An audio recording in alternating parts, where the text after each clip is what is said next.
오늘 우리가 함께 나눌 말씀 에베소서 3장 17절입니다. 함께 큰 목소리로 읽도록 하겠습니다. 믿음으로 말미암아 그리스도께서 우리 마음에 계시게 하옵시고 너희가 사랑 가운데서 뿌리가 박히고 터가 굳어져서 아멘. 계속해서 우리는 시가서에 나타난 예수 그리스도에 관해서 공부를 하고 있습니다. 오늘은 우리가 전도서에 나타난 예수 그리스도에 대해서 공부를 하겠습니다. 여러분들에게 지금 하고 있는 이 시가서에 관한 공부가 도움이 좀 되십니까? 도움이 되세요? 성경은 한 분의 저자에 의해서 한 가지 주제를 가지고 쓰여졌습니다. 그리고 그 주제를 독자들에게 전달을 하고 있어요. 그래서 그 내용을 잘못 받아들이게 되면 마치 유모레스크를 듣고 펑펑 우는 사람이라든지 아니면 사라방드 같은 무곡을 들으면서 장송곡을 생각하는 사람들하고 똑같은 거예요. 역시 하나도 못 알아듣는군요. 뭘 알아야. 상대방이 전하고자 하는 메시지를 정확히 알아듣지 못하면 전혀 엉뚱한 해석을 하게 됩니다. 그게 뭐 음악이고 미술이고 문학이면 괜찮은데 그게 영원한 생명에 관계된 성경일 때는 다른 거예요. 그래서 저희가 이렇게 오해를 할 소지가 있는 시가서에 대해서 공부를 하고 넘어가고자 하는 것입니다. 일상생활에서도 우리가 상대방이 이야기하는 바를 정확히 파악을 하지 못하면 굉장히 낭패를 당하는 경우가 많죠. 제가 어렸을 때 부산에서 전학을 온 친구가 하나 있었어요. 사투리를 아주 심하게 썼었는데 부산에서는 이 문디 가시나 그러면은 굉장히 이 애칭이라고 그러더라고요. 근데 걔가 자기가 좋아하는 아이한테 이제 관심이 있어서 그랬는지 이 문디 가시나가 뭐 이랬어요. 그랬는데 걔가 집에 가가지고 자기 친구가 자기한테 문둥이라고 그랬다고 엄마한테 일러가지고 굉장히 소란이 일어났던 적이 있었어요. 이렇게 상대방의 의도를 정확히 파악하지 못하고 이야기를 들어도 그러한 일이 생깁니다. 제가 태어난 경기도 평택, 안성 그쪽은 충청도하고 이렇게 붙어가지고 사투리가 거의 이제 충청도 비슷해요. 그러니까 거기서는 경조사에 어떤 사람이 이렇게 찾아오면은 기대치 않은 사람이 이렇게 오게 되면은 아니 어떻게 알고 여기까지 왔어? 참 고마워 이 말을 어떻게 왔어? 이렇게 한마디로. 그럼 거기 있는 사람들은 다 알아들어요 그냥. 그 질문을 알아들은 사람들은 그럼 당연히 와야지 친구니까 그래야 되는데 딴 데서 온 사람들은요 어떻게 왔어? 그러면은 버스 타고 왔어 뭐 걸어왔어. 여기서 물어보는 말을 못 알아듣고 엉뚱한 대답을 한단 말이죠. 성경에서 하나님이 지금 어떻게 왔어? 그러는데 버스 타고 왔어요.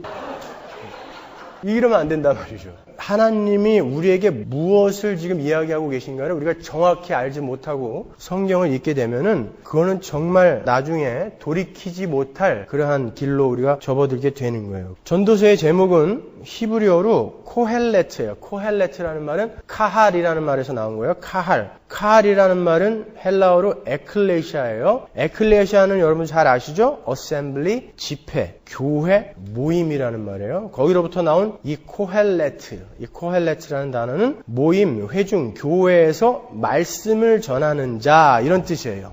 말씀을 전하는 자. 헬라어 성경인 LXX도 제목이 에클레시아스테스예요. 전도자, 설교자, 회중에게 말하는 자라는 그런 뜻이에요. 그러니까 이 전도서의 내용은 설교자, 전도자가 교회에게 주는 설교예요. 그러니까 여러분이 이 전도서를 잘 읽으시면 오늘날 목사들의 설교가 어디로 결론이 나야 되는지를 확인하실 수 있는 거예요. 여러분 이 전도서의 저자가 누구죠? 어떻게 아세요? 솔로몬인지.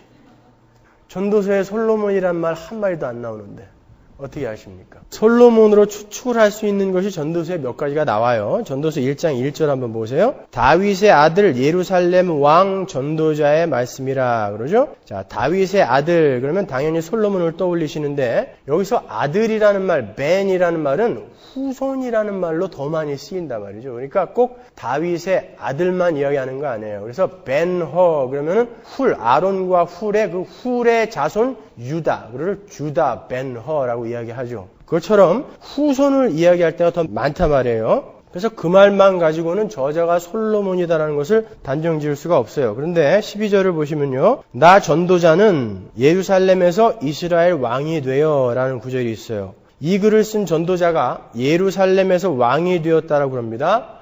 예루살렘은 남유대의 수도죠. 그런데 예루살렘에서 왕이 되었는데 이스라엘의 왕이다 그래요. 남유대의 왕이다 그래야 되잖아요. 예루살렘에서 왕이 됐으면. 그러면 이스라엘이 남유대와 북이스라엘로 갈라지기 전에 예루살렘에서 왕이 된 다윗의 아들이라는 거예요. 그러면 누구예요? 솔로몬밖에 없죠. 솔로몬의 아들 르호보암 때 갈라졌으니까. 그죠?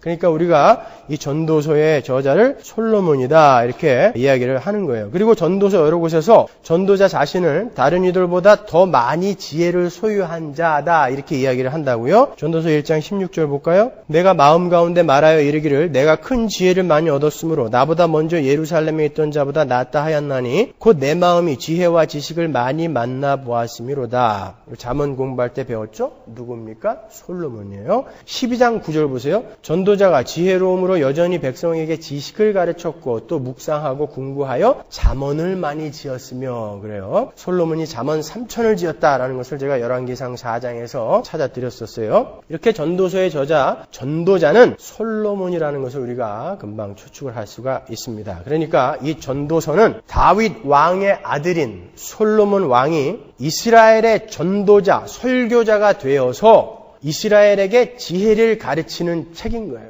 이것은 참 왕이신 하나님의 아들, 영원한 왕이신 예수 그리스도께서 영적 이스라엘, 교회에게 참 지혜를 가르치는 모습의 프로토타입인 거예요. 그러니까 전도서도 역시 복음입니다. 이 전도서는 솔로몬의 생애 말기인 BC 935년경에 쓰여진 책이에요. 주제는 이 세상의 모든 것은 헛되다. 그래서 전도서에서 가장 많이 나오는 단어가 헛되다, 헤벨이라는 단어예요. 35번이나 나온다고요. 헤벨이라는 말은 수증기, 숨, 호흡 이런 뜻이에요. 한번 훅 내버려 버리면 없어져 버리는 그런 것들, 헛된 것들을 상징하는 거예요. 헤벨. 구약에서 이 헛되다라는 의미인 헤벨이라는 이름을 가진 사람이 있었죠. 누굽니까?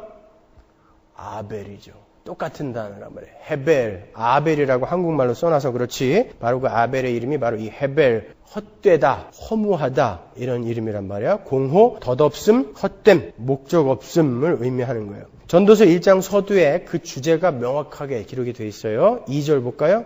전도자가 가로되 헛되고 헛되며 헛되고 헛되니 모든 것이 헛되도다. Everything is meaningless. Vanity of the vanity. All is vanity. 그러죠? 사람이 해 아래서 수고하는 모든 수고가 자기에게 무엇이 유익한고. 이게 바로 전도서의 주제예요. 왜 모든 것이 그렇게 헛된 것이 되어버렸죠? 인간의 타락 때문입니다. 인간이 타락을 한 이후에 인간의 모든 추구는 다 헛된 것이 되어버렸어요. 심지어 인간에게서 나오는 착한 일, 선한 일조차도 헛된 것이 된 거예요. 로마서에도 같은 단어가 나옵니다. 로마서 8장 18절 보세요. 생각건대 현재의 고난은 장차 우리에게 나타날 영광과 좋게 비교할 수 없도다. 피조물에 고대하는 바는 하나님의 아들들에 나타나는 것이니 피조물이 허무한데 굴복하는 것은 이게 바로 헤벨이라는 뜻이에요. 허무한데 굴복하는 것은 모든 피조물은 다 허무한데 지금 굴복되어져 있다라는 거예요. 오직 굴복해 하시는 이로 말미암음이라. 그 바라는 것은 피조물도 썩어짐의 종로로 탄 데서 해방되어 하나님의 자녀들의 영광의 자유에 이르는 것이니라. 피조물이 다 이제까지 함께 탄식하며 함께 고통하는 것을 우리가 아나니. 자, 모든 피조물이 허무한데 굴복하고 있다 그래요. 20절에 나오는 허무한데 굴복하는 것에서의 마타이오테스가 바로 헤벨, 헛됨이라는 그 뜻이죠. 헬라어 성경 LXX에서 그 히브리어 헤벨을 마타이오테스로 전부 번역을 해놨어요. 모든 피조물은 그 헛된 것에 굴복하고 있는 거예요. 그 허무한 것들의 종착역이 어딥니까? 사망이죠. 바로 사망이에요. 모든 자들이 허무함에 굴복하여 살다가 결국 최후의 사망으로 떨어지게 되는 것이 바로 타락한 죄인들, 타락한 피조물들의 인생인 거예요. 생애인 거예요. 전도서는 그렇게 인생의 허무함을 계속해서 나열하면서 너희들 그런데도 그렇게 허무한 것을 쫓으며 살래? 이것을 12장 내내 우리에게 묻고 있는 거예요. 그리고는 이렇게 결론을 맺습니다. 전도서는 12장까지 있어요. 12장 마지막에 이렇게 이야기하죠. 13절. 할 말은 다 하였다. 결론은 이것이다. 하나님을 두려워하여라. 그분이 주신 계명을 지켜라. 이것이 바로 사람이 해야 할 의무다. 하나님은 모든 행위를 심판하신다. 선한 것이든 악한 것이든 모든 은밀한 일을 다 심판하신다. 그러니까 여호와를 경외해라. 이것이 결론이에요. 그럼 전도서 다 본 거예요, 여러분요. 이렇게 전도서는 오직 하나님을 경외하는 삶만이 헛되지 않은 삶이고 하나님과의 바른 관계를 떠나서 행해지는 모든 것은 다 헛된 것이다. 그러므로 너희는 하나님을 경외하는 삶을 살아라. 오직 그 하나님을 경외하는 삶만이 헛되지 않는 삶이다. 라고 교회에게 우리 주님이 설교하고 계신 거예요.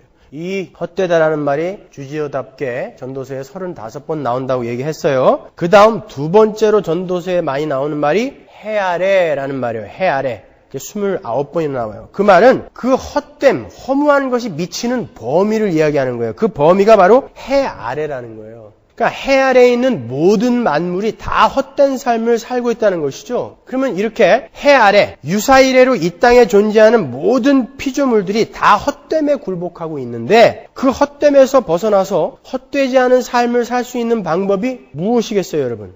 해 아래에 있는 것이 모든 것이 헛되다고 그랬단 말이에요. There's nothing new under the sun. 새 것이 없어요. 모든 것이 다 헛된 거예요. 그런데 우리가 어떻게 허무하지 않은 삶을 살 수가 있어요? 간단하죠. 해 위의 삶을 살면 되죠. 그런데 어떻게 해 위의 삶을 살 수 있어요, 우리가? 우리의 실력으로. 안 되죠. 그래서 예수님이 오셨다는 거예요. 성경은 전부 그 이야기하고 있는 거예요. 왜 예수가 오실 수밖에 없었는가? 전도서에서도 우리는 그 예수를 찾아내는 거예요, 여러분.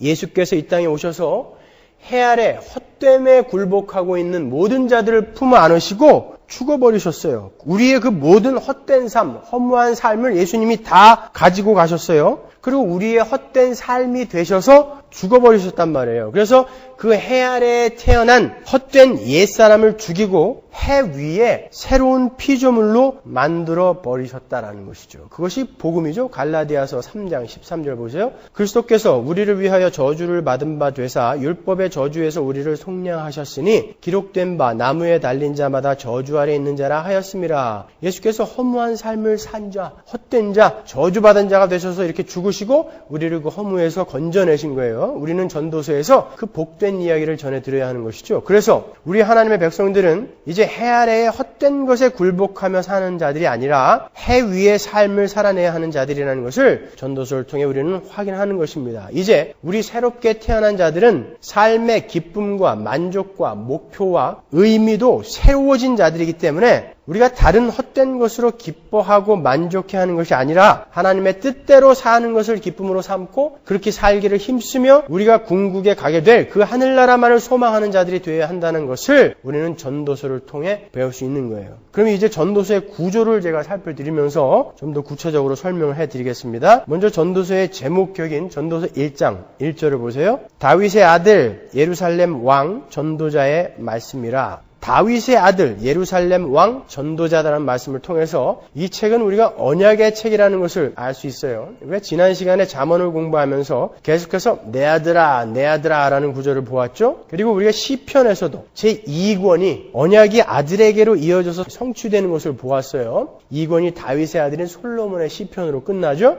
여기서도 다윗과 그의 아들이 등장합니다. 이렇게 지혜서에는 다윗과 그의 아들이 계속 등장을 해요. 이 책은 언약의 내용을 담고 있다라는 것을 우리에게 힌트해 주는 거예요. 이 책은 언약의 후손인 교회에게 주는 책이며 그 언약의 후손들에게 참 목자이신 참 설교자이신 예수 그리스도께서 주시는 말씀이라는 것을 우리가 1장 1절만 보고도 알 수 있는 거예요. 그러니까 모든 목사의 설교는 이 참 목자이신 예수 그리스도의 설교의 내용으로 결론이 나야 된다는 것이죠. 이 전도서의 내용이 뭐라고 그랬어요? 당신들의 인생은 허무한 것입니다. 그러니까 우리 예수 잘 믿고 여호와를 경외하며 삽시다. 이게 항상 결론이어야 되는 거예요. 어떤 사람들은 아니 왜 우리 교회 목사는 항상 저렇게 설교가 결론이 똑같을까? 그렇게 생각하시는 분들이 계실 거예요. 여러분 설교자는요. 다른 이야기 할 게 없어요. 모든 설교는 여러분의 인생은 헛되고 헛된 것이니까 여호와를 경외하는 삶으로 돌이키십시오. 이것이 항상 설교의 결론이어야 하는 거예요. 목사가 해야 할 일은 강대상에서 해야 할 일은 딱 한 가지예요. 전도서 3장 18절 보세요. 내가 심중에 이르기를 인생의 일에 대하여 하나님이 저희를 시험하시리니 저희로 자기가 짐승보다 다름이 없는 줄을 깨닫게 하려 하심이라 하였노라. 우리의 인생의 목적이 뭐라 그래요? 우리 인생을 통해서 우리는 짐승이다라는 것을 깨닫는 거예요. 그러니까 목사는 주일마다 성경 공부할 때마다 여러분은 짐승입니다. 이것을 깨우쳐 드리는 거예요. 그래서 제가 조금 약하게 하는 거죠, 지금. 지혜자이신 참 설교자이신 예수님이 지금 이렇게 우리에게 이야기하고 계세요. 니네 인생의 목적은 니들은 짐승이다라는 것을 깨닫고 가는 거야. 그래서 나에게는 구원자가 필요하다. 그것을 깨닫고 가는 거야. 그러니까 목사는 그걸 해드리는 거예요. 여러분은 짐승이에요. 앞으로 제가 설교 중에 혹시 그런 말을 하면 오해하지 말고 이렇게 잘 들어주세요. 그러니까 바르게 설교를 하는 목사는 인기가 있을 리가 없어요. 매일 여러분은 짐승입니다. 그러니까 여러분 예수께로 돌아가십시오. 매일 그 이야기를 해야 되니까 욕만 바가지로 먹게 된다고요, 나중에는. 이제 그만 좀 하세요. 아니요. 그거를 몇 번 얘기해서 알아들을 수 있었으면 예수님이 3년 반이 아니라 30년 계시면서 가르치고 가셨을걸요? 근데 예수님은 3년 반 만에 그냥 죽어버리셨단 말이야. 왜요? 가르치는 걸로 안 돼요. 그래서 여러분이 정말 성령으로 확 변하실 때까지 저는 계속해서 그 이야기를 할 수밖에 없는 거예요. 여러분은 짐승입니다. 그 얘기를. 그러니까 예수께 숨으세요. 이렇게. 굉장히 기분 나쁜 표정을 짓고 계시네요, 지금. 그것이 예수님의 결론이라는 것을 전도서가 이렇게 이야기해주고 있다고요. 전도서 12장 11절 보세요. 지혜자의 말씀은 찌르는 채찍 같고 회중의 스승의 말씀은 잘 박힌 목 같으니 다 한 목자에 주신 바니라.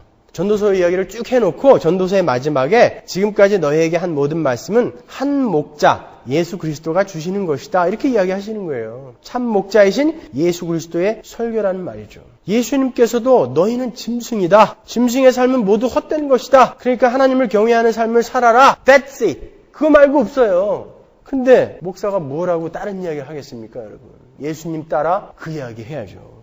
마태복음 15장 26절 보세요. 대답하여 가라사대 자녀의 떡을 취하여 개들에게 던짐이 마땅치 아니하니라. 여자가 가로되 주여 올소이다마는 개들도 제 주인의 상에서 떨어지는 부스러기를 먹나이다 하니. 뭐예요? 예 주님 저는 개입니다 그러는 거예요.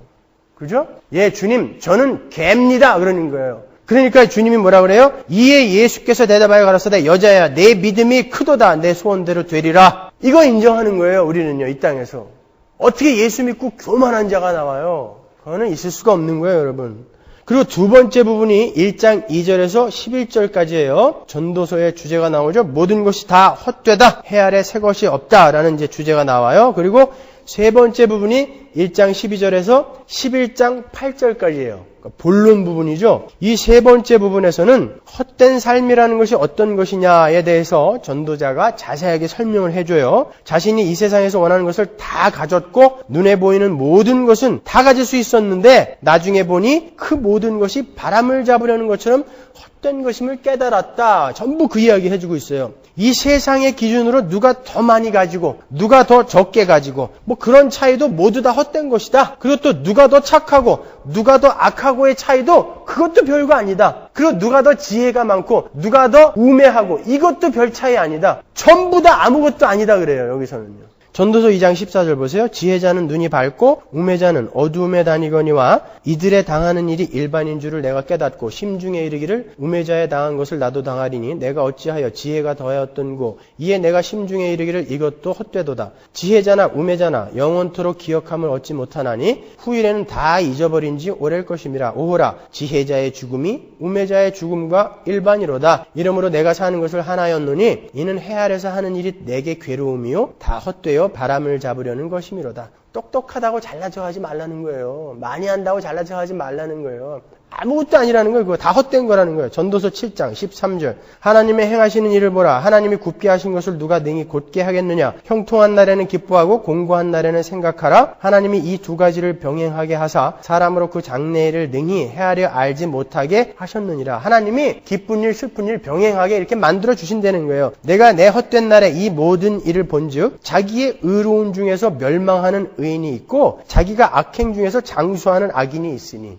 의롭다고 다 잘 되는 거 아니고요. 예수 잘 믿는다고 다 잘 되는 거 아니고 예수 안 믿고 악하게 산다고 다 망하는 거 아니에요.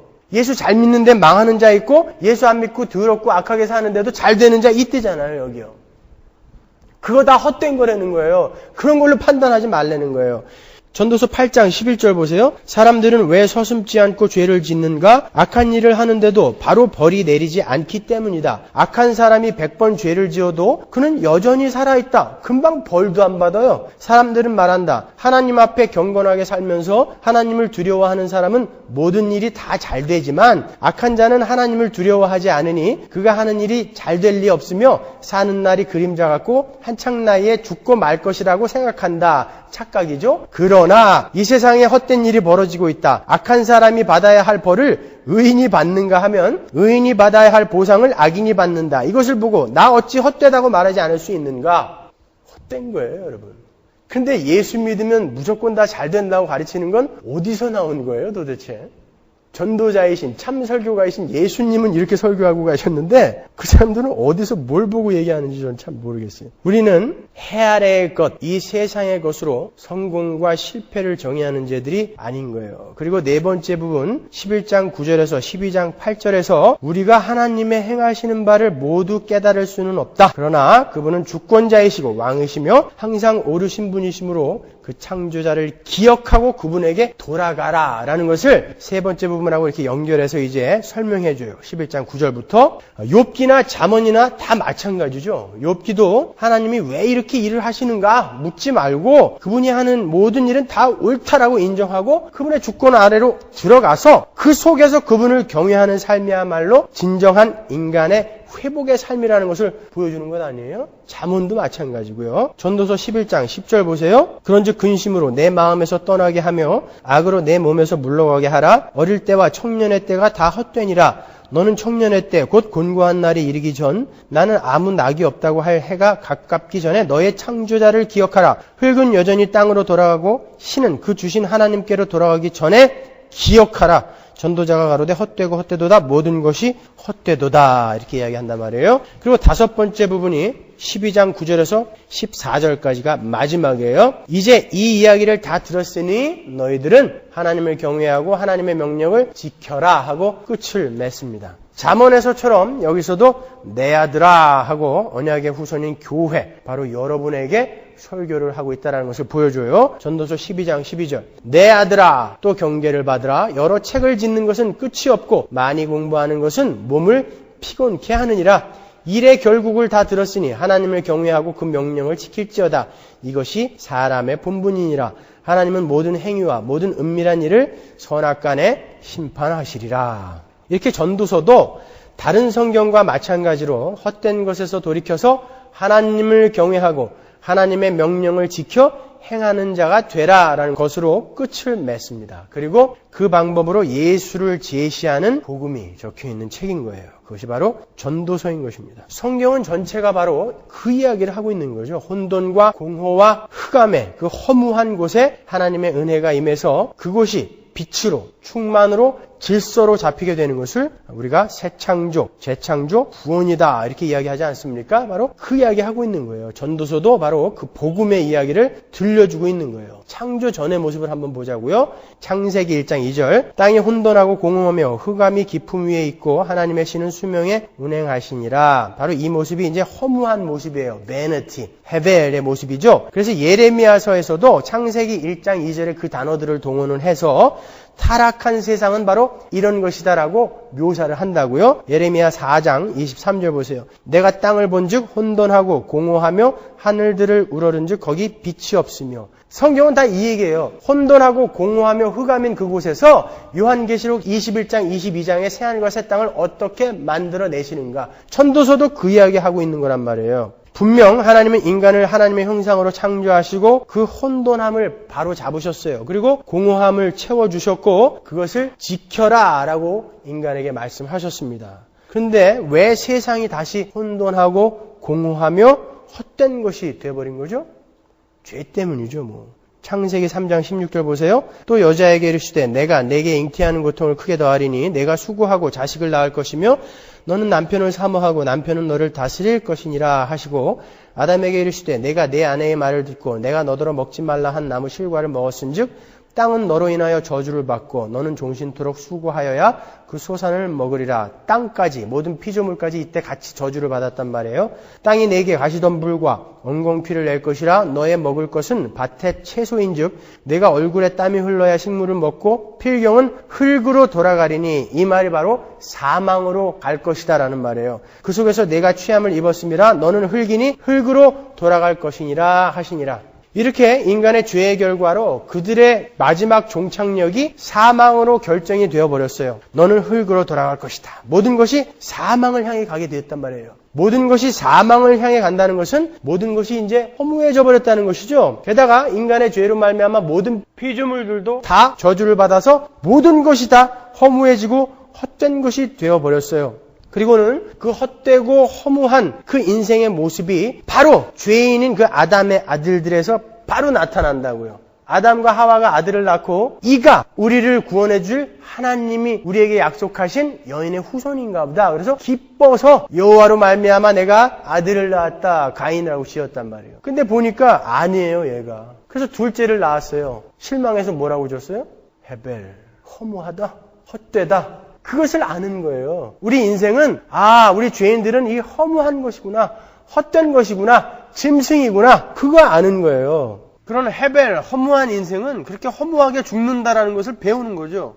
자, 그렇게 그 허무함이라는 아들이 정말 허무하게 형에게 맞아 죽고 말았죠. 인간은 그렇게 허무하게 사망으로 들어갈 수밖에 없는 존재였어요. 그런데 하나님께서 그 죽은 아들 대신에 다른 아들을 주셨어요. 그러므로 말미암아 하나님의 언약이 어떻게 이루어질 것인가를 힌트하신 거예요. 거기에서 셋이라는 아들을 주시면서 하나님의 언약은 그렇게 허무하게 죽어야 할 헤벨, 아벨이라는 그러한 이름을 갖고 허무하게 죽어야 할 모든 인간들, 그 인간들을 품에 안고 어떤 자가 대신 그 헤벨, 아벨이 되어서 죽음으로 해서 새로운 생명을 가진 어떤 자가 태어난다라는 것을 보여주는 게 바로 헤벨, 셋, 가인의 이야기란 말이에요.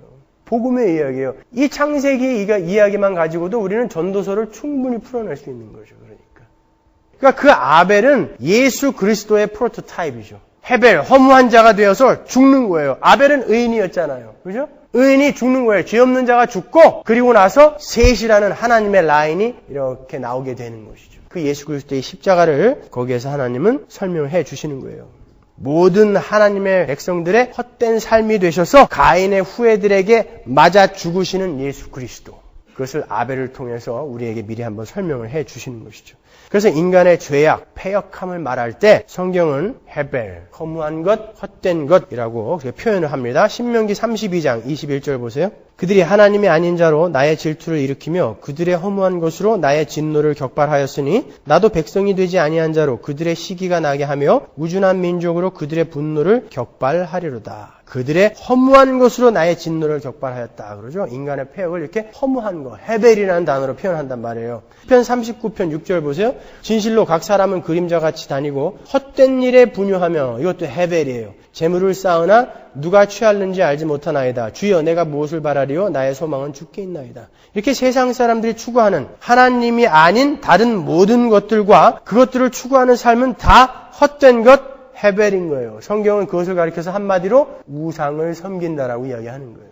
그러니까 우상은 여러분 단순히 무슨 돌로 뭐 깎아놓고 쇠로 뭐 만들어놓고 거기다 절하고 그게 아니라 하나님 이외에 우리가 우리의 존재의 안전과 행복을 근거로 삼는 모든 것들을 우리가 우상이다라고 이야기를 하는 거예요. 열왕기상 16장 23절 보세요. 그래서 성경은 우상을 섬기는 것도 헤벨이라는 단어로 표현한다고요. 이는 바하사의 모든 죄와 그 아들 엘라의 죄를 인함이라 저희가 범죄하고 또 이스라엘로 범죄케 하여 그 헛된 것으로 헤벨이에요. 이스라엘 하나님 여호와의 노를 격발하였더라. 느밧의 아들 여로보암의 모든 길로 행하며 그가 이스라엘로 죄를 범하게 한 그 죄 중에 행하여 그 헛된 것으로 우상을 섬긴 것을 헛된 것이다라고 이렇게 표현해요. 이스라엘 하나님 여호와의 노를 격발케 하였더라. 이렇게 우상을 섬기는 행위를 헛된 것이다 라고 표현을 한단 말이에요. 그래서 우리가 하나님과 관계없이 하는 모든 것은 우상을 섬기는 일은 다 미친 짓이다. 이렇게 전도서가 강하게 이야기합니다. 전도서 9장 3절 보세요. 모든 사람의 결국이 일반인 그것은 해 아래서 모든 일 중에 악한 것이니 곧 인생의 마음에 악이 가득하여 평생에 미친 마음을 품다가 후에는 죽은 자에게로 돌아가는 것이라. 하나님을 알지 못하는 자들은 전부 일생 동안 미친 짓 하다가 가는 거예요. 그러나 이제 예수 그리스도의 은혜를 힘입어서 우리의 실존이 이렇게 바뀌었습니다. 고린도후서 4장 16절 보세요. 그러므로 우리가 낙심하지 아니하노니 겉사람은 후패하나 우리의 속은 날로 새롭도다. 해 아래에 있는 허무한 우리의 겉사람은 이제 썩어짐의 종노릇을 하고 사망으로 갈 수밖에 없어요. 허무한 것이고 헛된 것이에요. 근데 우리 안에 뭔가 날로 새로워지는 어떤 것이 지금 창조되어졌단 말이에요. 해 위의 삶이 우리 안에 그냥 뚫고 들어와서 임해버린 거예요. 그 현실이 우리의 삶 속에 일어났어요. 이제 우리는 under the sun이 아니라 under the sun이긴 sun인데 SON이에요. 그거는. 이제 우리는 under the sun이 아니라 하나님의 아들의 아래에 있게 된 자들이에요. 우리는요. 똑같은 under the sun인데 요한계시록 21장 1절 보세요. 또 내가 새 하늘과 새 땅을 보니 처음 하늘과 처음 땅이 없어졌고 이제 그 해가 놓여져 있는 그 하늘은 우리에게는 없어진 거예요. 나중에 될 일이기도 하지만 우리의 삶에 지금 현재 일어난 것이기도 한 거예요. 23절에 보면 그 성은 해나 달의 비춤이 쓸데없어요. 왜요? 이제 해가 없어요. 우리는 under the sun이 아니에요. 왜요? 거기에는 참 태양이시며 참 빛이신 하나님의 아들이 계시기 때문에 우리는 그 under the sun, 예수 그리스도의 아래에 놓인 자가 되었다라는 거예요. 이는 하나님의 영광이 비치고 어린 양이 그 등이 되심이라. 그래서 전에는 우리가 행하는 모든 것과 우리가 추구하는 모든 것들이 헛된 것이었지만 이제는 그렇지 않아요. 우리가 예수를 알기 전에 행하던 모든 착한 일, 선한 일, 악한 일, 나쁜 일 다 통틀어서 전부 헛된 것이었었어요. 많이 공부한 거, 돈 많이 번 거 전부 헛된 것이었었어요.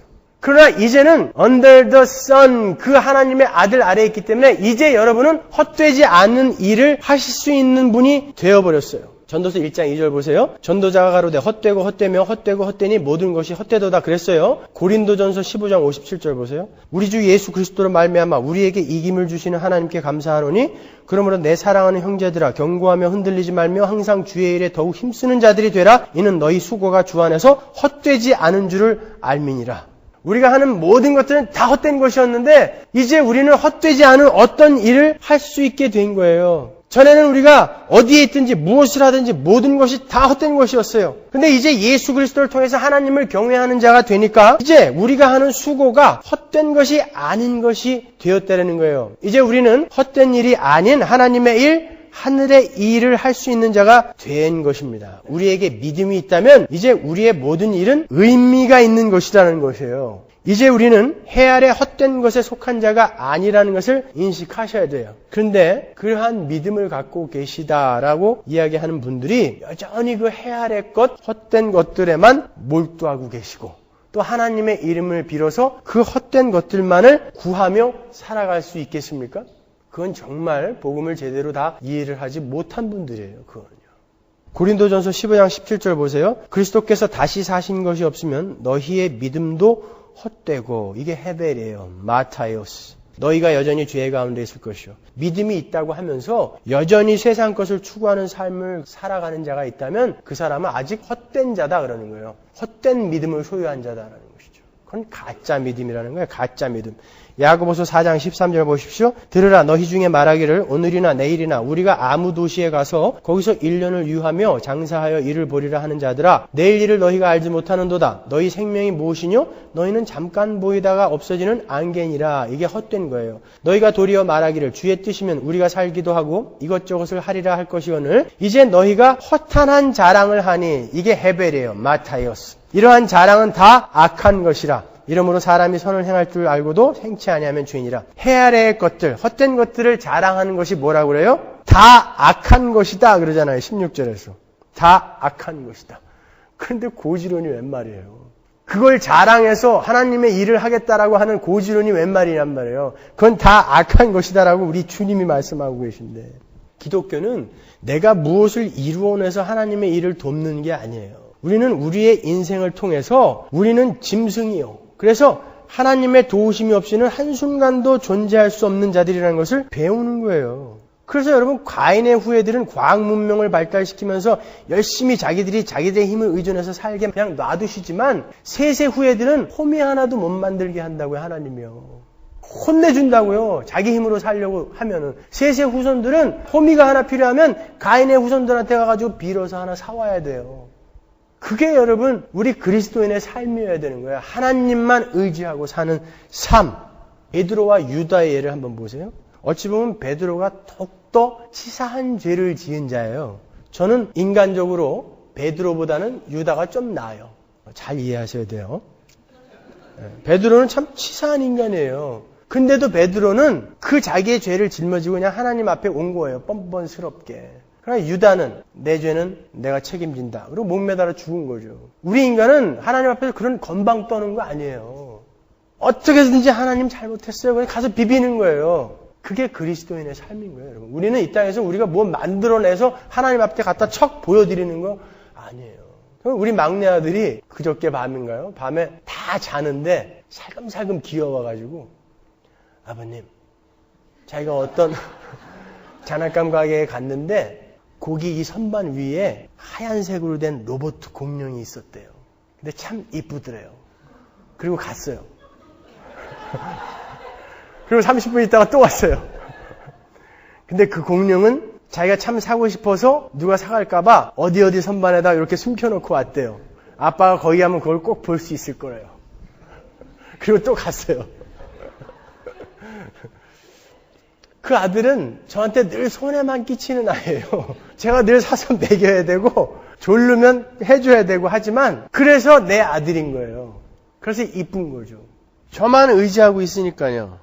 그 아들이 그렇게 저에게 살갑게 와가지고 나를 의지하지 않고 아버지 나도 이제 8살이 됐으니까 나와서 껌 팔아서 내가 알아서 살게요. 그리고 껌 떼어다 팔면은 제가 기쁘겠습니까? 우리 그리스도인들은 그거 하는 거 아니에요. 그냥 하나님 앞에 매달리는 거예요. 하나님, 저는 짐승입니다. 저에게는 하나님이 꼭 필요합니다. 우리는 이 땅에서 그 고백하고 가면 되는 거예요. 하나님이 우리를 구원하신 목적이 뭐예요? 너는 내 백성이 되고 너는 내 아들이 되고 나는 네 아버지가 되는 거다. 우리한테 아버지라는 소리 듣고 싶으셔서 이 땅을 이렇게 창조해 놓으신 거예요. 그러니까 우리는 여기서 아버지, 우리 아들처럼 아버지, 난 아버지만 믿어요. 우리 아버지는 나에게 좋은 것만 주시는 분이에요. 그걸 믿는 거예요. 그걸 배우고 가는 거예요.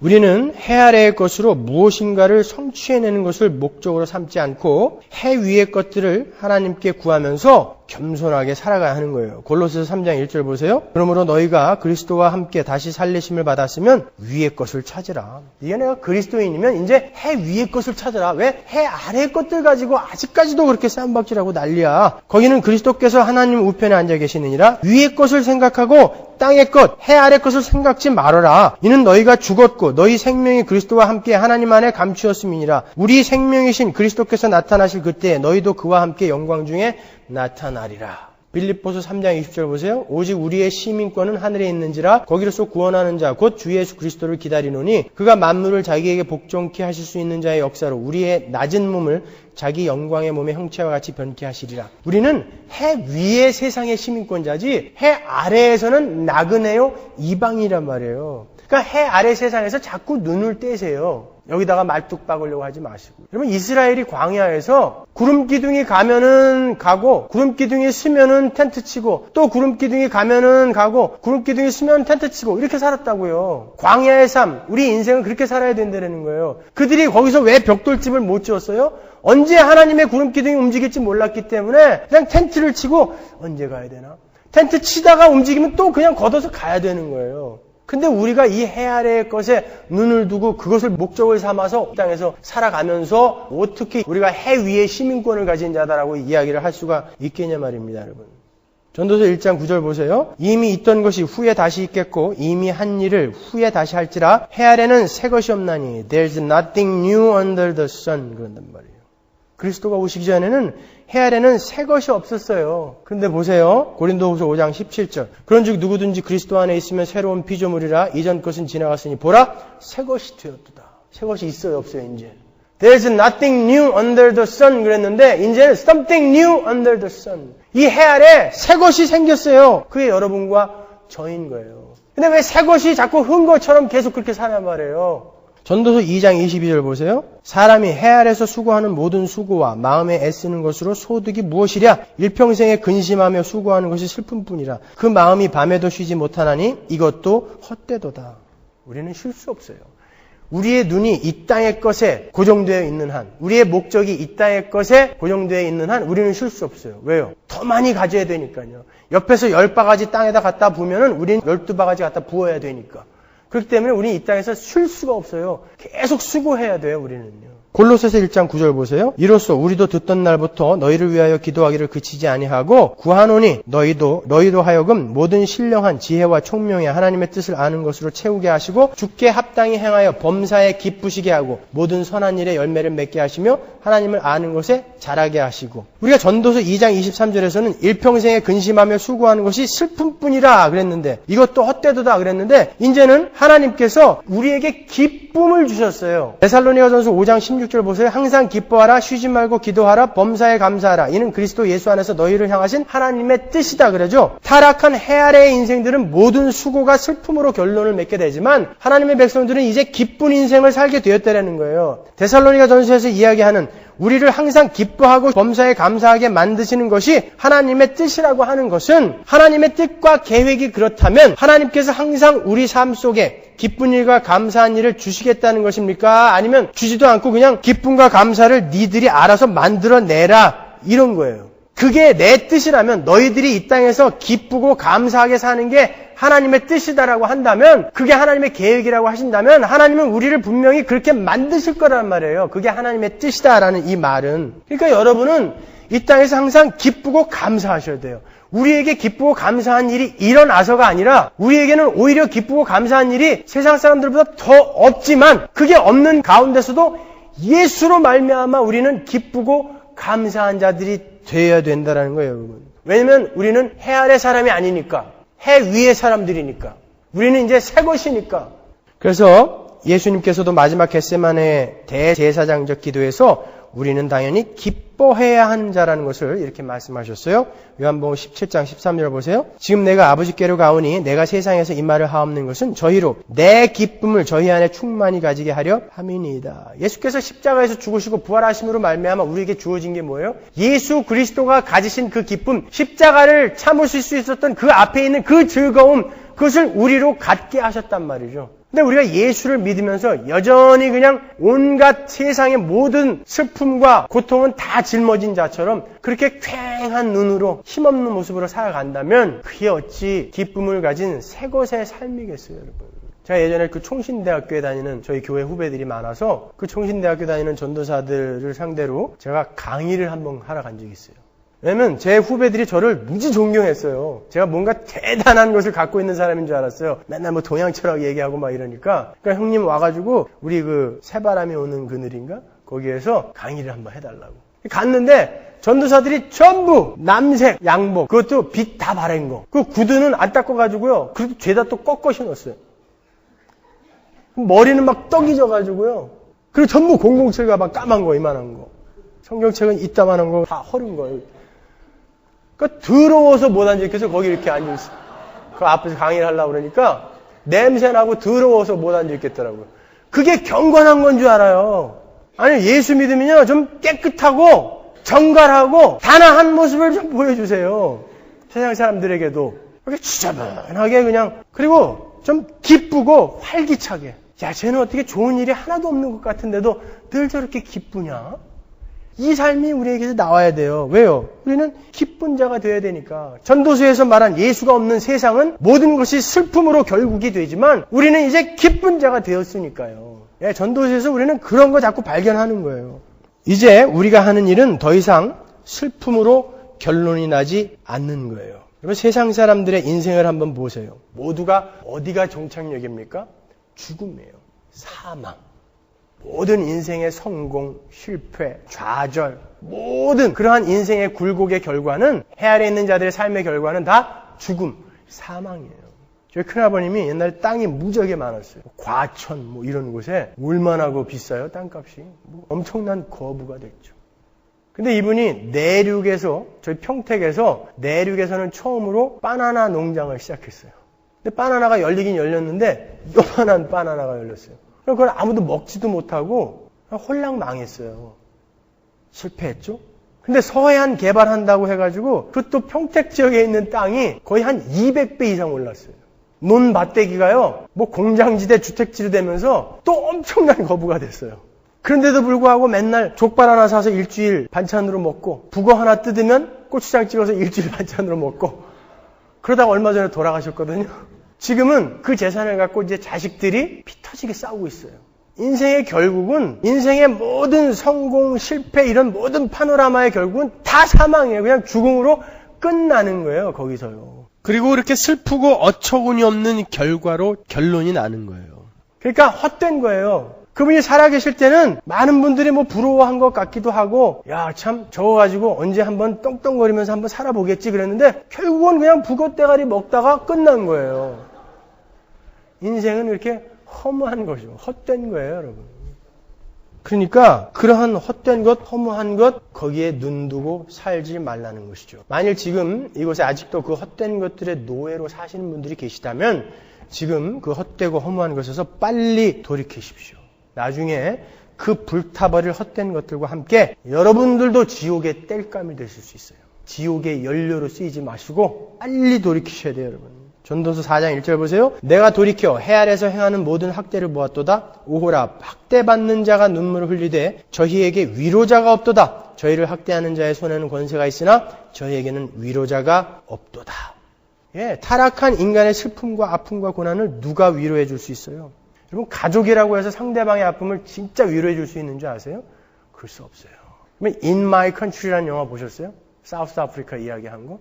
제가 영화 비평가로서 그것을 평가하라면 C+ 정도밖에 안 되는 후진 영화예요. 근데 왜 제가 그 영화 이야기를 하냐면, 이 넬슨 만델라가 대통령이 되면서 그 사우스 아프리카의 TRC인가요? Truth and Reconciliation Commission인가? 뭐 이런 게 만들어졌어요. 어떤 대주교가 의장이 되어져갖고 이제 인종 간의 화해를 하자 운동이 일어났다고요. 그래서 워싱턴 포스트 저널리스트하고 그 사우스 아프리카 라디오 저널리스트가 취재를 하러 다닌다고요. 그러면서 그 인종차별의 실상을 봐요. 그러면서 그 흑인들이 이렇게 당했구나라는 것을 깨닫고 정말 실성을 할 정도로 연민을 느낀다고요. 흑인들한테.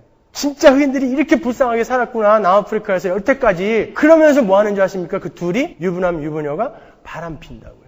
인간은 그런 거예요. 자기 앞에 그렇게 핍박당하고 억압당하고 그렇게 눈물 흘리면서 죽어간 자들의 해골이 앞에 있는데 그 해골을 만지고 가서 손을 씻고 난 다음에 둘이 바람을 피더라는 것이죠. 그게 타락한 인간이에요. 누가 누구를 어떻게 위로해 줄 수 있어요?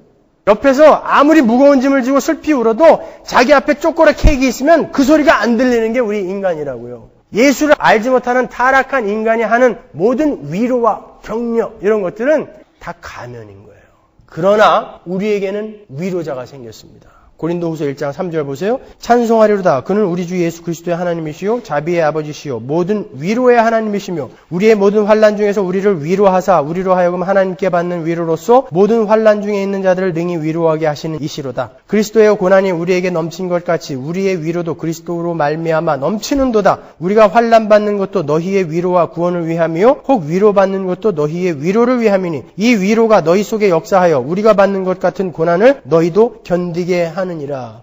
전도서 4장 1절에서는 저희에게 위로자가 없도다. 저희에게 위로자가 없도다. 이렇게 반복해서 이야기했는데 이제 고린도 후서에서는 우리에게는 위로자가 있다. 위로자가 있다. 위로자가 있다. 너희에게는 위로가 있다라고 이야기한단 말이죠. 우리는 전도서를 보시면서 이 현실을 기억해내시면서 기뻐하셔야 되는 거예요. 야, 근데 어떻게 나에게 이런 위로자가 생겼을까? 전도서 3장 11절 보세요. 하나님이 모든 것을 지으시되 때를 따라 아름답게 하셨고 또 사람에게 영혼을 사모하는 마음을 주셨느니라. 그러나 하나님의 하시는 일의 시종을 사람으로 측량할 수 없게 하셨노라. 사람은 하나님의 하신 일을 측량할 수 없었어요. 전도서 8장 17절 하나님의 모든 행사를 살펴보니 해 아래서 하시는 일을 사람이 능히 깨달을 수 없도다. 사람이 아무리 애써 궁구할지라도 능히 깨닫지 못하나니 비록 지혜자가 아노라 할지라도 능히 깨닫지 못하리로다. 감히 죄인들은 하나님의 뜻을 상상할 수도 없었던 자들이었어요. 그러나 복음을 깨달은 자들은 그 하나님의 뜻을 분별할 수 있게 되었습니다. 로마서 12장 2절 보세요. 너희는 이 세대를 본받지 말고 오직 마음을 새롭게 함으로 변화를 받아 하나님의 선하시고 기뻐하시고 온전하신 뜻이 무엇인지를 분별하도록 하라. 이런 엄청난 변화가 있으신 분들이 바로 여러분들이라고요. 근데 해 아래에 있는 사람들하고 똑같이 사시면 되겠냐고요. 완전히 다른 이러한 새것이 된 분들인데. 구약에서는 하나님께서 감추어진 분, 노여워하시는 분, 구름, 불 이렇게 무시무시하게 묘사가 돼요. 예수님이 오시기 전에는 하나님이 죄인들과 함께 하실 수 없었기 때문에 그렇게 묘사가 되는 거예요. 시편 18편 11절 보시면 저가 흑암으로 그 숨는 곳을 사무사 그러죠. 시편 97편 1절 보세요. 여호와께서 통치하시나니 땅은 즐거워하며 허다한 섬은 기뻐할지어다. 구름과 흑암이 그에게 둘렸고 왜 하필 하나님을 묘사하는데 구름, 흑암, 숨어 계시다, 감추어졌다 이렇게 표현하시냐 말이에요. 타락한 인간들은 거룩하신 하나님 앞에 도저히 갈 수가 없기 때문에 그런 거예요. 그 앞에 서면 그냥 죽어버리기 때문에 하나님은 자신을 감추신 것이죠. 그 사이에는 인간과 하나님 사이에서는 너무나 깊은 구렁이 있었어요. 그런데 예수님이 사다리가 되셔서 거기에 다리를 놔주신 것이죠. 그래서 이제는 우리는 하나님과 사귐이 있게 된 자들이에요. 그 뜻을 이제 분별할 수 있게 되었고 분별할 수 있을 정도가 아니라 이제 하나가 됐다니까요. 이런 엄청난 변화가 있단 말이에요. 우리에게요. 전혀 그분이 무엇을 의중에 생각하시는지 하나님이 누구신지 전혀 이 세상에 어떤 지혜자라 할지라도 알지 못했었는데 이제 우리는 알게 됐어요. 알게 됐을 뿐만이 아니라 하나가 됐단 말이에요. 요한일서 1장 5절 보세요. 우리가 저에게서 듣고 너희에게 전하는 소식이 이것이니 곧 하나님은 빛이시니라. 흑암이 아니세요. 이제 더 이상 그에게는 어두움이 조금도 없으시니라. 만일 우리가 하나님과 사귐이 있다 하고 이제는 사귀게 됐다니까요. 이렇게 사귐이 있다 하고 어두운 가운데 행하면 거짓말을 하고 진리를 행치 아니하거니와 저가 빛 가운데 계신 것 같이 우리도 빛 가운데 행하면 우리가 서로 사귐이 있고 그 아들 예수의 피가 우리를 모든 죄에서 깨끗하게 하실 것이요. 우리는 이제 이렇게 하나님과 벗이 된 거예요. 요한복음 17장 11절 보세요. 나는 세상에 더 있지 아니하오나 저희는 세상에 있사옵고 나는 아버지께로 가옵나니 거룩하신 아버지여 내게 주신 아버지의 이름으로 저희를 보존하사 우리와 같이 저희도 하나가 되게 하옵소서. 내게 주신 영광을 내가 저희에게 주었사오니 이는 우리가 하나가 된 것 같이 저희도 하나가 되게 하려 함이니이다. 곧 내가 저희 안에 아버지께서 내 안에 계셔 저희로 온전함을 이루어 하나가 되려 함은 그러죠. 우리는 이제 하나님과 예수 그리스도와 하나가 된 자들이에요. 하나님은 우리를 그렇게 대우하고 계세요. 하나라는 것은요, 하나님이 지금 대등한 차원에서의 교제를 우리에게 요구하고 계시다는 거예요. 하나님과 예수와 우리가 하나라는 것은 대등한 차원에서의 교제를 우리에게 요구하시는 거예요. 그래서 하나님은 우리를 로봇으로 안 만드신 거예요. 인격과 인격을 가진 인격체로서 사귐을 갖고 싶으셨기 때문에 하나, 대등한 차원에서의 교제를 갖고 싶으셨기 때문에 하나의 삶을 살고 싶으셨기 때문에 우리를 로봇으로 만들지 않으시고 이해시키고 설득시키고 하셔서 이렇게 우리에게 계속 말씀을 하시는 거예요. 성경을 통해서. 하나님은 우리에게 말씀을 주셨다는 것은 인격적으로 우리를 대우해주고 계시다는 거예요. 말을 하신단 말이에요. 우리에게 하나가 되게 하기 위해서, 하나가 되게 하기 위해서. 전도서가 우리의 구원을 어떻게 감나고 빛나게 밝혀주는지 아시겠죠? 전도서를 읽으시면서 여러분은 복음을 그냥 확 가슴속에 그냥 새겨 넣으실 수 있는 거예요. 아, 이랬던 자들이었는데 우리가 어떻게 이렇게 되었는가? 예수구나. 그거 보시는 거예요. 뭐 인생은 허무한 거야. 거기에서만 머무시면 안 된다는 거예요. 전도서 9장 3절 보세요. 모든 사람의 결국이 일반인 그것은 해 아래서 모든 일 중에 악한 것이니 곧 인생의 마음에 악이 가득하여 평생에 미친 마음을 품다가 후에는 죽은 자에게로 돌아가는 것이라. 모든 산자 중에 참회한 자가 소망이 있으면 산 개가 죽은 사자보다 나음이니라. 타락한 인간은 평생 미친 마음을 품다가 결국에는 죽음으로 끝을 맺어요. 그래서 그들은 죽음을 두려워하죠. 그래서 어떻게 해서든지 살려고 발버둥을 친다고요. 그래서 산 개가 죽은 사자보다 낫다 그러는 거예요. 우리는요. 괜찮아요. 언제 죽어도 괜찮아요. 하나님. 단지 저의 바라는 바는 하나님이 원하시는 장성한 분량까지 얼른 자라서 하나님 앞에 가게 되는 것입니다. 지금 이렇게 가면 하나님 앞에 면목이 없어서 그렇지 하나님 언제든지 하나님 앞으로 가겠습니다. 왜? 우리의 결국은 사망의 끝이 아니라 이제 영원한 생명의 시작이니까 그게. 그들은 영혼의 형벌의 시작이고 그러니까 산 개가 죽은 사자보다 낫다 그러는 거예요. 어떻게 해서든지 난 살겠다는 거죠. 타락한 자들은. 그러나 요한일서 5장 11절 보세요. 또 증거는 이것이니 하나님이 우리에게 영생을 주신 것과 이 생명이 그의 아들 안에 있는 그것이니라. 아들이 있는 자에게는 생명이 있고 하나님의 아들이 없는 자에게는 생명이 없느니라. 평생에 미친 마음을 품으며 미친 짓을 하다가 죽음으로 막을 내리는 사람들에 비해서 하나님의 백성들은 새 생명이 있다는 거예요. 그래서 그들의 죽음은 끝이 아니라 복이 되어버렸어요. 계시록 14장 13절 보시면 또 내가 들으니 하늘에서 음성이 나서 가로되 기록하라 자금 이후로 주 안에서 죽는 자들은 복이 있도다. 이제는 죽음이 복이 됐어요. 우리한테요. 여러분에게도 그 죽음은 복인 거예요. 예수님께서 우리의 헛된 삶을 모두 가져가시고 우리가 새로운 자가 되었기 때문에 우리는 이렇게 하나님과 사귐이 있는 자들이 되었고 헛된 일이 아닌 하나님의 일을 하는 자들이 되었고 모두 다 미친 짓을 하다가 죽어가는 세상에서 새 생명을 소유하고 복된 죽음을 기다리는 자들이 되어버린 것이에요. 이것이 전도서인 것입니다. 예수 그리스도라는 참 전도자, 참 설교자가 우리 교회에게 지금 이 시간 하나님 없는 인생들의 허무함을 이렇게 자세하게 가르쳐주고 계신 거예요. 그게 바로 전도서인 거예요. 그러면 이 땅에 있는 모든 것들이 그렇게 헛된 것이라면 우리 그리스도인들은 이 땅의 것들을 어떻게 사용해야 하는 것일까? 어떻게 사용해야 합니까, 여러분? 어떻게 사용해야 헛되지 않게 사용하는 것일까요? 어차피 우리도 이 세상 것들이 없으면 존재할 수 없는 자들 아닙니까? 밥 먹어야 되잖아요. 이불 덮고 자야 되지 않습니까? 그러면 어떻게 그것들을 써야 헛되지 않게 쓰는 것일까? 그 방법을 알아야 하나님의 뜻에 맞게 살 거 아니겠습니까, 여러분? 마지막으로 거기에 대해 살펴보고 끝내도록 하겠습니다. 자, 우리가 추구하는 이 땅의 헛된 모든 것들을 한마디로 표현하라. 그러면 여러분은 어떤 단어를 택하시겠어요? 한마디로 표현하라 그러면 돈이에요. 물질계를 대표하는 단어는 단연 돈입니다, 여러분. 그것을 어떻게 사용해야 우리가 헛되지 않게 사용하는 것인가? 자, 여러분은 왜 돈을 버시죠? 이제 그리스도인이에요. 이제 돈을 버는 목적이 달라지셨겠죠? 왜 돈을 버십니까, 여러분? 뭐 하시려고? 심중에 대답을 해보세요. 여러분 돈 버셔서 뭐 하실 거예요, 그걸로? 이렇게들 정리하고 계신 분들 있으세요? 예수를 믿기 전에는 나의 배를 위해, 나만 잘 먹고 잘 살기 위해, 남에게 자랑하기 위해서 돈을 벌었습니다. 그렇지만 이제 예수를 믿고 나서는 저는 돈을 벌어서 하나님의 일을 하기 위해, 선하고 착한 일을 위해, 구제 사업을 위해, 그렇게 좋은 일에 그 돈을 쓰기 위해 이제 돈을 법니다. 좋은 말이죠? 그렇지만 이것도요, 제대로 여러분이 정의하고 계신 게 아니에요. 아무리 여러분이 돈을 벌어서 착하고 선한 일에 쓰신다 할지라도 여전히 그 돈의 소유권이 여러분에게 있다면 여러분은 지금 헛된 일을 하고 계시는 거예요. 제가 왜 주일날 광고 시간에 지금 LA에 있는 거의 대부분의 교회들이 뉴올리언즈에 있는 카타리나 피해자들을 위한 성금을 보내고 사람까지 보내고 하는데 우리 교회는 그것을 보류하겠습니다 라고 이야기를 했는지 여러분에게 아울러서 설명을 해드리겠습니다.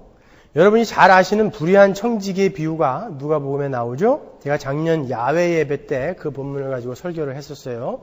벌써 1년이 훨씬 넘었으니까 다 잊어버리셨겠지만 불의한 청지기가 주인의 소유를 허비하다가 주인한테 발가게 됐어요. 그래서 곧 쫓겨나게 됐죠. 그래서 나가서 뭘 해먹고 살까 생각해 보니까 도대체 먹고 살 길이 없었어요. 땅을 파자니 힘이 없고 빌어먹자니 창피하구나. 그러죠? 그래서 곰곰이 생각한 끝에 지혜를 짜냈습니다. 자기가 주인의 재산을 관리하는 자였으니까 그 주인에게 빚진 자들을 다 불러 모았어요. 그래서 그들의 빚을 탕감은 아니지만 삭감을 해줬다고요. 그래서 기름 100마를 빚진 자를 50말로 깎아주고 밀 100석을 빚진 자를 80석으로 깎아줬단 말이에요. 지 것도 아닌데 지가 그렇게 했단 말이죠. 근데 주인이 참 지혜로운 자다라고 칭찬한단 말이죠. 사람들이 많이 헷갈려하죠. 그걸 가지고. 당시에는요. 고리대금업을 할 수 없었어요. 레위기나 출애굽기나 신명기에 보시면 고리대금업은 유대인들의 율법으로 금하고 있었다고요. 그래서 뭘 빌려줘도 곡식이나 돈을 빌려줘도 이자를 절대 받을 수가 없었어요. 율법에 저촉이 되니까. 그렇다면은 이자를 안 받고 빌려줄 사람이 어디 있어요? 그래서 그들이 고안해낸 것이 이제 채권자가 채무자와 합의를 해서 나중에 받을 이자까지 그 차용 증서에다가 쓴 거예요. 그 당시에 기름을 빌려주게 되면 그 기름의 1년 이자가 80%였어요. 그 보험료가 20%였고요. 밀은 이자가 20%였고 보험료가 5%였다고요. 그래서 기름을 50마를 빌리면은 1년 후에 100마를 갚아줘야 되는 거예요. 그래서 아예 차용 증서에다가 나는 당신에게 기름 100마를 구웠습니다. 이렇게 쓰는 거죠. 그럼 밀 80석을 구웠으면 나는 당신에게 밀 100석을 구웠습니다. 이렇게 쓰는 거예요. 그래야 채권자가 율법으로 정죄를 안 당하게 되니까. 그러니까 이 불의한 청지기는 주인이 율법에 의해서 나중에 정죄를 받지 않도록 사후 처리를 해준 거죠. 이자를 그냥 다 빼고 원래 주인이 빌려준 것만 쓰게 한 거예요. 그리고 아울러 채무자들에게는 많은 짐이 덜어지게 된 거예요. 그리고 그가 머리를 써서 자신의 미래를 긴박함을 가지고 준비했다는 점에서 그것을 가지고 지금 주인이 칭찬을 한 거란 말이죠. 그러나 그는 여전히 불의한 청지기예요. 그래서 그가 의로운 청지기가 되지 않았다고요. 보세요. 누가복음 16장 8절 보세요. 주인이 이 옳지 않은 청지기가 일을 지혜 있게 하였으므로 칭찬하였으니 이 세대의 아들들이 자기 시대에 있어서는 빛의 아들들보다 더 지혜로움이니라 그래요. 그 불의한 청지기가 칭찬을 받았다고 해서 그가 선한 청지기가 된 것은 아니란 말이죠. 이 불의한 청지기는 이 세대의 아들들, 해 아래 것에 눈을 두고 사는, 허무한 것에 눈을 두고 사는 자의 아들, 이 세대의 아들들을 대표하는 거고, 지금 이 이야기를 듣고 있는 제자들, 이게 제자들에게 하는 이야기거든요. 제자들이 빛의 아들들을 대표하고 있는 거예요. 이 불의한 청지기의 비유는요, 이 세대의 아들들도 자기가 속한 나라의 원리를 따라서 열심히 자기의 내일을 준비하고 있다. 근데 너희는 어떻게 너희가 속한 나라의 원리를 가지고 너희의 내일을 준비하고 있지 않느냐? 이렇게 책망하시는 거거든요. 잘 생각해 보세요. 그 불의한 청지기가 불의한 재물을 가지고 가난한 사람들에게 유익을 주었죠. 그렇다고 해서 그가 빛의 아들이 되지 않아요. 선한 청지기가 되지 않습니다. 그죠? 제가 무슨 이야기를 하려고 이렇게 서두를 꺼내는가 하면 그 돈이라는 것이 자기의 삶 속에서 재정의되지 않고 이 패러다임 시프트가 되지 않는다면 아무리 그 돈으로 좋은 일을 한다고 해도 역시 그는 불의한 자, 이 세대의 아들일 수밖에 없는 허무하고 헛된 일을 하는 자라는 것을 여러분에게 알려드리기 위해서 그러는 거예요. 여러분, 이 세상에는요, 돈을 가지고 옳게 사용할 수 있는 사람이 한 사람도 없어요. 야고보서 5장 1절 보세요. 들으라 부한 자들아 너희에게 임할 고생을 인하여 울고 통곡하라. 너희 재물은 썩었고 너희 옷은 좀 먹었으며 너희 금과 은은 녹이 슬었으니 이 녹이 너희에게 증거가 되며 불같이 너희 살을 먹으리라. 너희가 말세의 재물을 쌓았도다. 보라 너희 밭에 추수한 품꾼에게 주지 아니한 삭시 소리 지르며 추수한 자의 우는 소리가 만군의 주의 귀에 들렸느니라. 너희가 땅에서 사치하고 연락하여 도살의 날에 너희 마음을 살지게 하였도다. 돈을 가지고 자기만 잘 먹고 잘 사는 사람들은 결국 다른 이들을 울게 만드는 자들이라는 거죠. 하나님은 물질을 인간에게 맡기실 때 주인과 청지기의 관계로 맡기신단 말이에요. 그런데 그것을 자기 배만 불리우는 데 쓰게 되면 결국 다른 이들의 목까지 자기 혼자 먹어버리게 되는 것 아닙니까? 그렇기 때문에 다른 이들이 울게 된다는 거예요. 이거는 겉으로 보기에도 악한 종이죠. 불의한 청지기예요, 이거는요. 근데 겉으로 보기에는 선한 청지기들이 있단 말이에요. 호세아서 12장 8절 보세요. 에브라임이 말하기를 나는 실로 부자라 내가 재물을 얻었는데 무릇 나의 수고한 중에서 죄라 할 만한 불의를 발견할 자 없으리라 하거니와 그 돈을 갖고 잘못한 것이 하나도 없어요. 에스겔서 28장 4절 보세요. 내 지혜와 총명으로 재물을 얻었으며 금 은을 곳간에 저축하였으며 내 큰 지혜와 장사함을 재물로도 하고 그 재물로 인하여 내 마음이 교만하였도다. 모든 인간은요 재물을 가지게 되면 남이 울든 말든 이기적으로 자기 배만 채우게 되거나 아니면 선한 일에 쓰면서 스스로 교만하게 되거나 이 둘 중에 하나란 말이에요. 그러면 어떻게 우리의 돈이나 지식이나 힘을 써야 이 세상의 것들, 해 아래 것들을 써야 우리가 헛되지 않게 잘 쓰는 것인가? 선한 일도 함부로 해서는 안 되고 착한 일도 함부로 해서는 안 된다고 하는데 그럼 어떻게 살아야 어떻게 사는 것이 헛되지 않은 삶인가? 불의한 청지기가 어떻게 결론되어지는지 보세요. 누가복음 16장 10절. 지극히 작은 것에 충성된 자는 큰 것에도 충성되고 지극히 작은 것에 불의한 자는 큰 것에도 불의하니라. 너희가 만일 불의한 재물에 충성치 아니하면 누가 참된 것으로 너희에게 맡기겠느냐. 주님은 지금 제자들에게 불의한 재물에 충성을 다해라 그런다고요. 최선을 다해서 벌어서 최선의 방법으로 쓰라고 권고하시는 거예요. 그럼 어떻게 충성을 어떻게 다해야 돼요? 그 불의한 재물에. 누가복음 16장 12절. 너희가 만일 남의 것에 충성치 아니하면 누가 너희의 것을 너희에게 주겠느냐. 우리가 불의한 재물에 충성을 하고 헛되지 않게 쓰기 위한 첫 번째 주의사항이 바로 이거예요. 나에게 주어진 모든 것은 다 남의 것이다. 그것을 아는 거예요. 남의 것 누구 거예요? 하나님 거예요. 나에게 주어지는 모든 것은 다 내 거 아닙니다라는 거예요. 그게 정확하게 정리되지 않은 사람은 아무리 근검전략해서 남을 돕는 삶을 살았다고 해도 은근히 자기의 자랑이 생기게 되어 있어요. 아니라고 하지만 그렇게 안 되는 사람이 이 땅에는 한 사람도 없어요. 그래서 그 실력이 되지 않으면 하지 말자는 거예요, 아직.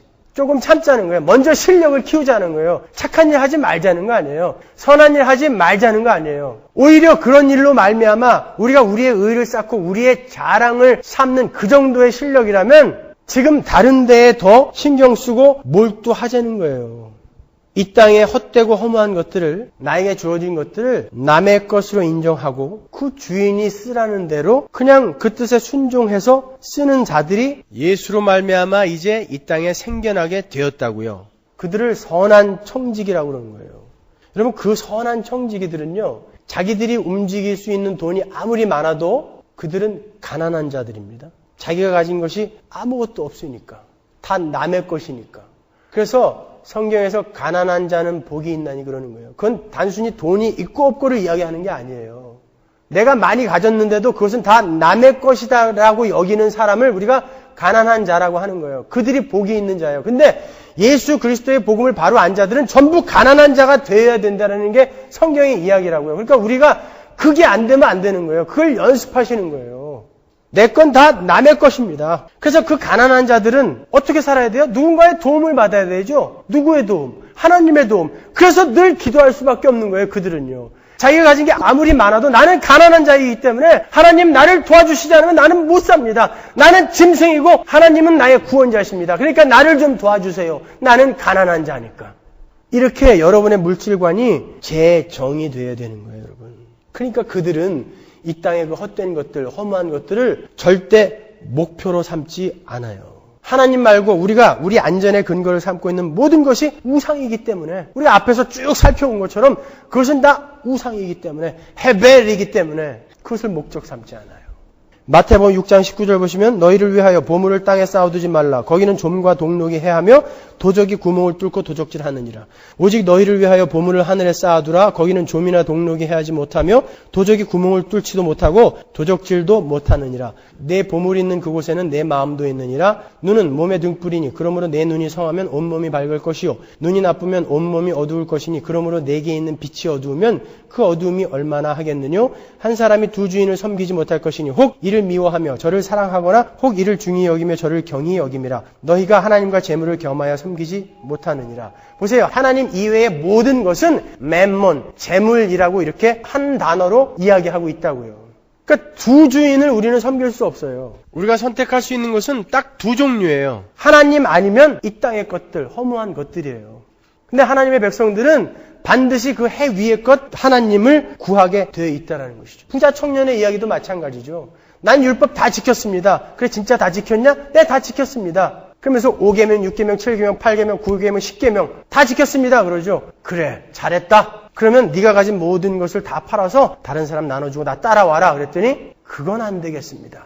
1계명이 뭡니까? 내 앞에 다른 신을 섬기지 말라. 예수님은 지금 하나님과 만몬 두 개를 딱 띄워놓고 그래 너 율법 다 지켰다고 하는데 1계명 지켰니? 그러면서 물어보시는 거예요. 근데 아니었다고요. 그렇게 자기를 속이면서 사는 하늘 위의 삶을 산다고 하면서 여전히 하늘 아래의 삶을 사는 사람들이 이 땅에도 태반이라는 것이죠.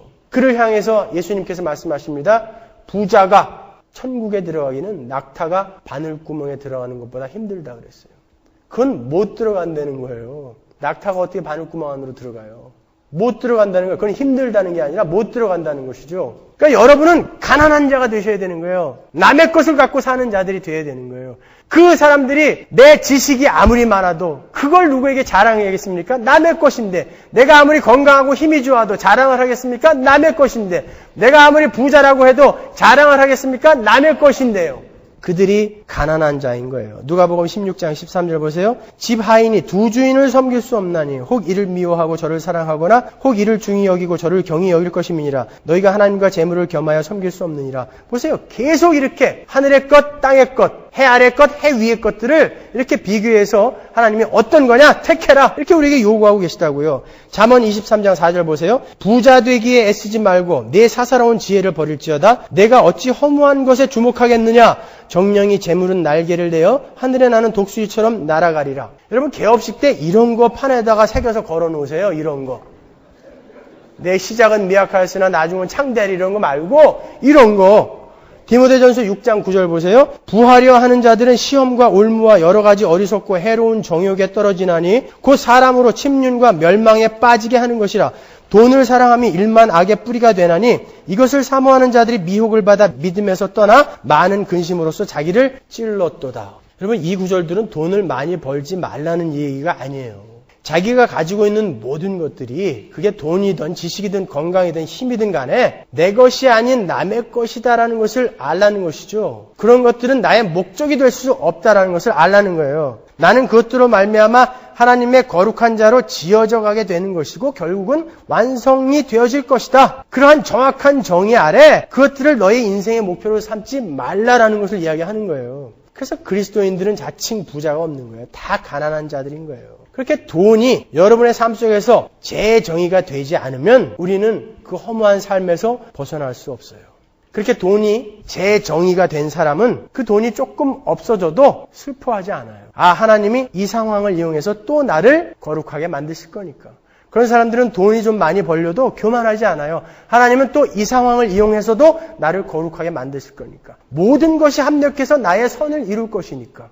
거기에 연연하지 않는다라는 것이죠, 여러분. 쉽지 않아요. 힘듭니다. 그러니까 우리 열심히 연습해야 돼요. 그걸 열심히 연습할 수 있는 게 헌금이란 말이에요. 자, 여러분, 모든 피조물이 십자가로 구원을 받아요. 로마서 8장에서 우리가 읽었지만 이 땅에는 모든 피조물이 지금 말할 수 없는 탄식으로 구원을 기다리고 있어요. 우리가 십자가로 구원을 받았듯이 그것들도 십자가로 구원받아야 돼요. 여러분, 돈이 십자가로 구원받아야 돼요. 우리가 십자가에서 죽고 다시 새 것으로 태어난 것처럼 우리가 세상이 갖고 있는 그 돈에 대한 정의를 십자가에서 죽이고 새롭게 다시 남의 것이다라는 그 새로운 정의로 여러분이 돈을 정의하지 않는다면, 디파인하지 않는다면 여러분 아직 선한 일, 구제, 착한 일 이런 거 하실 자격 없으신 분들이에요. 그래서 제가 오류하자 그러는 거예요. 먼저 우리 실력을 키우자라는 거예요. 왜냐하면 어줍지 않게 그렇게 해놓고 우리는 또 우리 자랑할 거니까요. 아니라는 확신 있으세요? 여러분 돈 내놓고 여러분 마음속에서 이건 남의 것이니까 뭐 나는 아무것도 한 거 없어 그렇게 정리하실 실력이 있으시냐 말입니다. 여러분, 이렇게 우리에게 주어진 모든 것이 여전히 나의 소유로 있는 한 그것이 아무리 선한 곳에 쓰여져도 그것은 우리의 교만을 가져오는 것이고 우리의 자랑을 가져오는 것이고 교만은 모든 죄악의 뿌리이고 그래서 그것은 죄인 거예요. 그래서 여러분은 실력부터 키우셔야 되는 거예요. 열심히 기도하십시오. 열심히 말씀 안에서 우리가 쳐내야 할 부분들, 잘라내야 할 부분들, 그런 것들 쳐가세요. 그런 것들이 더 중요한 거예요. 그런 것들이 어느 정도 되어서 정말 예수 그리스도의 마음으로 세상을 품어 안고 싶고 사랑하고 싶어서 어쩔 수 없으시겠거든. 그때 홈리스들한테 빵도 나눠주러 가시고 수제의원금 갖고 뉴올리안즈를 가든지 뭐 쓰나미 현장을 가든지 가세요. 그때요. 기독교는요, 이 땅에서 그러한 선한 일, 의미 있는 일 하자고 이 땅에 존재하는 거 아니에요. 민주화 투쟁해서 민주국가 만들고 열심히 투쟁해서 노예제도 없애고 기독교가 그런 거 하는 거 아니에요. 촛불 들고 광화문 나가고 그런 거 하는 거 아니에요. 사도 바울이 당시에 노예제도가 있었음에도 불구하고 노예제도 없앱시다 그러지 않잖아요. 종들아 상전들에게 충성해라. 네 일처럼 해드려라 그러잖아요. 상전들아 종들을 네 형제처럼 사랑해라 그러잖아요. 노예제도 없애라 그러지 않아요. 각자의 자리에서 열심히 충성하는 거예요. 얼마나 많은 것을 해냈느냐가 아니라 그 자리에서 열심히 충성하는 거예요. 김정일 아래서도 그리스도인으로서 열심히 살아내면 그 안에서 기독교는 뿌리를 박을 수 있는 거예요, 여러분. 그걸 왜 뒤집으려고 그러세요? 우리는 우리의 자리에서 최선을 다하면 돼요. 그러니까 먼저 우리의 실력을 키우잔 말이에요. 어떤 자리에서든 내가 풍요에도 비천에도 처할 수 있는 그러한 실력이 있다라고 말했던 바울처럼 내게 능력 주시는 자 안에서 내가 모든 것을 할 수 있다. 나는 감옥에서도 이렇게 찬양하고 기뻐할 수 있다라는 그 실력을 먼저 키우자는 거예요. 그 다음에 우리 나가자는 거예요. 그 다음에. 하지 말자는 것이 아니라. 우리는 이제 더 이상 허무할 수 없는 자들입니다. 이제 그 허무한 것에 굴복할 수 없는 자들이에요. 여러분 이제 허무한 것에서 벗어나서 당당한 하나님의 백성으로서의 삶을 기쁘게 우중충하게 말고 기쁘게 살아내십시오. 기쁘게. 기도하겠습니다.